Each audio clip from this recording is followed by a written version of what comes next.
കർത്താവിന്റെ വരവിൽ നമ്മൾ പ്രാഗൽഭ്യമുള്ളവരായി തീരുക. നമ്മൾ തെറ്റിപ്പോകുവാനായിട്ട് ഇടയാ. ഇരുൾ അടഞ്ഞ വഴികളിൽ തിരുനാളമാകുവാൻ ഇന്നത്തെ ചിന്ത. Praise the Lord. ദൈവനാമം വാഴ്ത്തപ്പെടുമാറാകട്ടെ. മലാക്കി പ്രവചനം 4:1 വാക്യം, ചൂള പോലെ കത്തുന്ന ഒരു ദിവസം വരും, അപ്പോൾ അഹങ്കാരികളൊക്കെയും സകല ദുഷ്പ്രവൃത്തിക്കാരും താളടിയാകും. അതിന്റെ 2 വാക്യം കൂടെ നമുക്ക് നോക്കാം.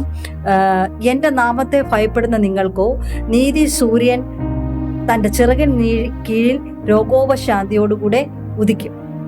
കർത്താവിന്റെ വരവിനെ കുറിച്ചാണ് ഈ അധ്യായത്തിൽ പറഞ്ഞിരിക്കുന്നത്. അതിന്റെ ഒരു പ്രത്യാശയും കർത്താവ് നമുക്ക് നൽകുന്ന പ്രതിഫലം, കർത്താവിന്റെ വരവിന് മുമ്പേ എന്തൊക്കെ സംഭവിക്കും, ചൂള പോലെ കത്തുന്ന ഒരു ദിവസം വരുമെന്ന് അതിൻ്റെ അകത്ത് പറഞ്ഞിരിക്കുന്നു. ലൂക്കോസിന്റെ സുവിശേഷം 21:20 വാക്യത്തിൽ പറയുന്നുണ്ട്, ജാതി ജാതിയോടും രാജ്യം രാജ്യത്തോടും എതിർക്കും, വലിയ ഭൂകമ്പ, ക്ഷാമ, മഹാമാരി ഇവയൊക്കെയും ഉണ്ടാകും. നിങ്ങൾ ഇതൊന്നും കണ്ട് ഭ്രമിക്കരുത്. ഇതൊക്കെ വരവിന് മുമ്പുള്ള, കർത്താവിന്റെ വരവിന് മുമ്പുള്ള ലക്ഷണങ്ങളാണ്.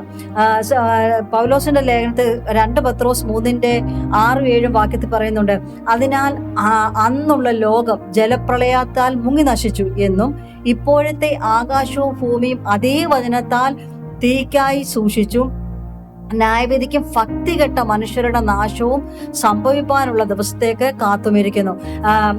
മലക്കേട് 4 അതിൻ്റെ 4-5 വാക്യത്തിൽ പറയുന്നു, ഞാൻ ഹോരേബിൽ വെച്ച് ഇസ്രായേലിനു വേണ്ടി എൻ്റെ ദാസനായ മോശയോട് കൽപ്പിച്ചിരിക്കുന്ന ന്യായപ്രമാണവും ചട്ടവും വിധികളും ഓർത്തുകൊള്ളുവിൻ. കർത്താവിൻ്റെ വചനവും കർത്താവിനെ ഭയപ്പെട്ട് ഈ അന്ത്യനാളുകളിൽ നമുക്ക് ജീവിക്കുവാനുള്ള ആഹ്വാനം കൂടെ അതിനകത്ത് കൊടുത്തിരിക്കുന്നു. അതിൻ്റെ 5 വാക്യം, വലുതും ഭയങ്കരവുമായ നാൾ വരുന്നതിന് മുമ്പേ ഞാൻ നിങ്ങൾക്ക് ഏലിയ പ്രവാചകനെ അയക്കും. കർത്താവ് നമുക്ക് വരുന്നതിന് മുമ്പ് നമ്മളോട് പറഞ്ഞിട്ടുള്ള കാര്യങ്ങൾ, കർത്താവിനെ നമ്മൾ ഭയപ്പെടുക, കർത്താവിന്റെ വചനത്തെ നമ്മൾ അനുസരിക്കുക. ഇതിനിടയിൽ കർത്താവ് നമ്മളോട് പറഞ്ഞിട്ടുള്ള വാഗ്ദത്തങ്ങളൊക്കെ അത് നിവർത്തീകരിക്കും. പക്ഷെ കർത്താവ് അത് പറഞ്ഞിട്ടുണ്ട്, ദൈവഭക്തിയോടും പ്രാർത്ഥനയോടും കൂടെ ഇരിക്കാം. ലൂക്കോസിന്റെ 78 വാക്യത്തിൽ പറയുന്നു, നമ്മുടെ കാലുകളെ സമാധാന മാർഗത്തിൽ നടത്തും. കർത്താവ് പറഞ്ഞാൽ അത് ഉവ്വ എന്നും ഇല്ല എന്നും, അതിന് യാതൊരു, കർത്താവിന്റെ വചനത്തിന് യാതൊരു മാറ്റവുമില്ല. അത് നമ്മൾ അന്ത്യനാളുകളിൽ നമ്മളത് മനസ്സിലാക്കും. ജോൺ 8:12 പറയുന്നു, ഞാൻ ലോകത്തിന്റെ വെളിച്ചമാകുന്നു, എന്നെ അനുഗമിക്കുക, എന്നെ നിങ്ങൾ പിന്തുടരുക, എന്നോട് നിങ്ങൾ പ്രാർത്ഥിക്കുക. പിന്നെ ജോൺ 1:4 പറയുന്നു, ജീവൻ മനുഷ്യരുടെ വെളിച്ചമായി. അതാരാണ് ജീവൻ? കർത്താവായ യേശു ക്രിസ്തു. ഞാൻ ലോകത്തിലെ മനുഷ്യരുടെ വെളിച്ചമാണ്. അതുകൊണ്ട് കർത്താവ് പറഞ്ഞിരിക്കുന്നത് ലൂക്കോസ് 1:78 വീണ്ടും പറയുന്നു, ഇരുളിലും മരണനിഴലിലും ഇരിക്കുന്നവർക്ക് പ്രകാശിക്കുന്നവനാണ് നമ്മുടെ കർത്താവായ യേശു ക്രിസ്തു.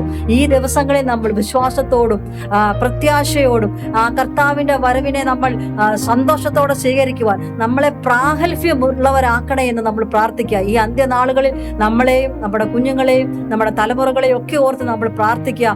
കർത്താവിന്റെ വരവിൽ നമ്മൾ പ്രാഗൽഭ്യമുള്ളവരായി തീരുക, നമ്മൾ തെറ്റിപ്പോകുവാനായിട്ട് ഇടയായി തീരരുത്. അതുകൊണ്ട് ആ കർത്താവായ യേശു ക്രിസ്തുവിനെ നമ്മൾ വിശ്വസിച്ചുകൊണ്ട് ഈ ദിവസങ്ങളിൽ പ്രത്യാശയോടെ നമുക്ക് പ്രാർത്ഥിക്കാം. കർത്താവിന്റെ വരവിനെ നമുക്ക് എതിരേൽക്കാം. എല്ലാവരെയും കർത്താവ് സഹായിക്കുമാറാകട്ടെ.